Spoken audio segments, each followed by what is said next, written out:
Fala pessoal, tudo bem? Um grande abraço, deixa o like, se inscreva e ative as notificações aqui do canal. Gente, muita coisa para falar. Tem 3 reforços que estão vindo aqui para São Paulo. Tem uma dúvida, tem também outra lesão e um atacante que foi colocado na pauta do Tricolor nesta segunda-feira. Tudo no oferecimento da KTO. KTO.com, te registra lá, usa o meu código promocional Rossi. E vamos dar uma brincada, hein? 20% de bônus no primeiro depósito. Até R$100 você deposita e ganha 20% de bônus. Brasileirão, Libertadores, reta final da NBA e muito mais. Ah, tem a Liga dos Campeões também nos próximos dias. Bom, gente, o Tricolor confirmou oficialmente que o lateral direito Fábio tem uma lesão. O jogador sofreu uma ruptura parcial no ligamento tibofibular, do seu tornozelo e já está em processo de fisioterapia e recuperação. Pelo que eu pude apurar, ele vai perder de 4 a 5 semanas no mínimo de trabalhos. Pelos cálculos, ele perderia os 2 jogos da Copa do Brasil e também perderia algumas partidas do Brasileirão voltando na rodada contra o São Paulo. Esta é uma perspectiva aí, que a gente coloca, mas é sempre importante destacar que é uma recuperação que depende do próprio atleta e do trabalho como um todo. Então ele pode voltar um pouquinho antes, como também pode voltar depois. Mas a perspectiva é essa de 4 a 5 semanas. Pelo menos até o segundo jogo contra a equipe do Cruzeiro na Copa do Brasil, a tendência é que o Grêmio tenha apenas o Thomaz Luciano nesta função, já que o João Pedro também vai ficar parado aí quase 30 dias pela lesão muscular que ele teve. Em contrapartida, o Grêmio tem 3 reforços que devem vir aqui para São Paulo. Um deles é confirmado, trata-se de Walter Kahneman. Ele volta depois de ter cumprido suspensão no duelo contra a equipe do Red Bull Bragantino. Bruno Vini deve sair do time para a volta do Walter Kahneman. Outros 2 jogadores treinaram na tarde de hoje no CT Luiz Carvalho e devem viajar com o grupo, Felipe Carbajo e Vijaçante. No caso do Felipe Carbajo, eu trouxe ainda hoje mais cedo no meu Twitter, um trecho da entrevista que ele concedeu à Teledeportes lá no Uruguai, confirmando que ele teve a pubalgia, uma lesão que dói bastante, mas que ele já estava treinando e já estava voltando. Ele confirma isso na entrevista e confirma na atividade, quando trabalha normalmente com um grupo de jogadores de forma coletiva, ou seja, havia um coletivo do Sub-20 contra os reservas e o Vijaçante treinou ao lado do Carbajo, o Carbajo treinou ao lado do Vijaçante e ele bota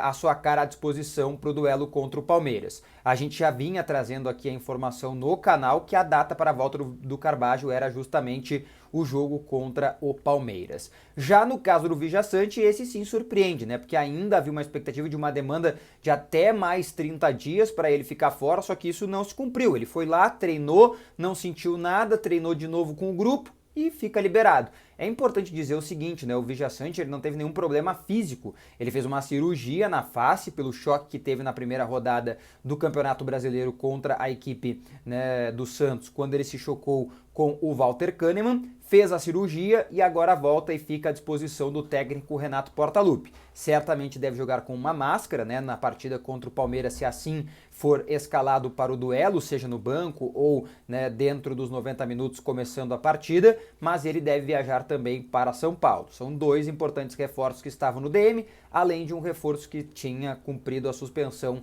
no Brasileirão.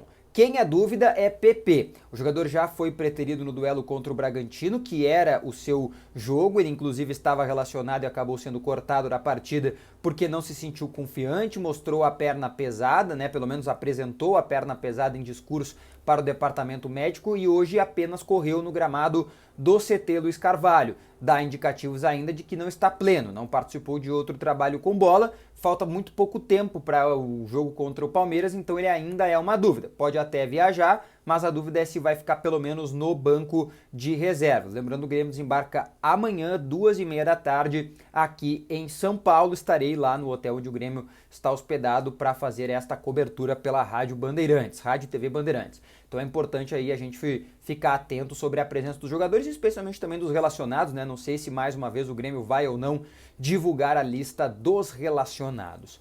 Para fechar esse vídeo, hoje foi divulgado pela TNT, mais especificamente pelo repórter Fred Caldeira, que é o correspondente da TNT na Inglaterra, de que Rodrigo Muniz, atacante, vai deixar, ao que tudo indica, o futebol inglês e o Grêmio é um dos interessados. Vocês vão lembrar, no início do mês de dezembro, eu trouxe a informação aqui no canal, em primeira mão, com uma exclusividade, de que Rodrigo Muniz foi uma indicação do técnico Renato Portaluppi. Rodrigo Muniz é um centroavante da base do Flamengo, né? Ele foi vendido para o Fulham da Inglaterra e está emprestado ao Middlesbrough. Ele não tem jogado, são 17 partidas, né, nesta temporada, pouquíssimas como titular, é um jogador de pouco aproveitamento. Na oportunidade, o Fulham optou em não emprestar o jogador, o Grêmio não havia nem contratado o Soares também naquela oportunidade, uma indicação do treinador gremista para aquele momento, e acontece a seguinte situação. Naquela oportunidade, o Fulham optou em não emprestar, porque, ao que tudo indicava,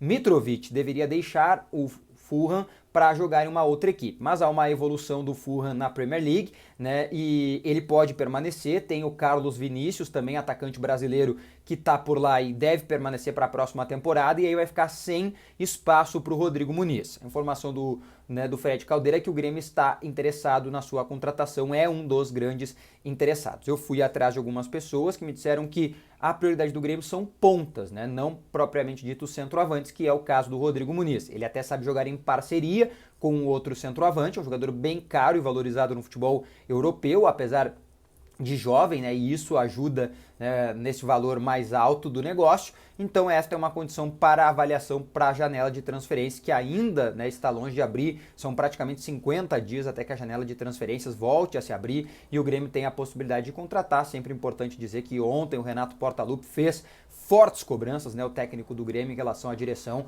para que acabassem acontecendo contratações, senão o Grêmio não viria a ganhar nada e ele não iria poder prometer nada para o torcedor. Importante dizer, né, hoje no CT Luiz Carvalho, vocês podem ir até lá no perfil do Caju Tricolor, eu vi as imagens lá no perfil do Instagram dele, né, o presidente Alberto Guerra, o vice de futebol Paulo Calef e Luiz Wagner Vivian, diretor executivo do Grêmio, estiveram no CT Luiz Carvalho. Ele pôde filmar, né, o Caju, a imagem onde os três, mais o técnico Renato Portaluppi, conversavam, né, nesta reapresentação do grupo de jogadores do Grêmio visando a partida contra o Palmeiras. Uma sequência bem pesada de jogos, né? O Grêmio jogou no final de semana, ou seja, ontem contra o Bragantino, joga nesta quarta-feira contra a equipe do Palmeiras e encara no domingo a equipe do Fortaleza no Dia das Mães na Arena. Depois já tem a Copa do Brasil, tem o Clássico Grenal e assim não para, tá bem? Deixa o like, te inscreve, ativa as notificações. Um grande abraço, até a próxima, ótima semana.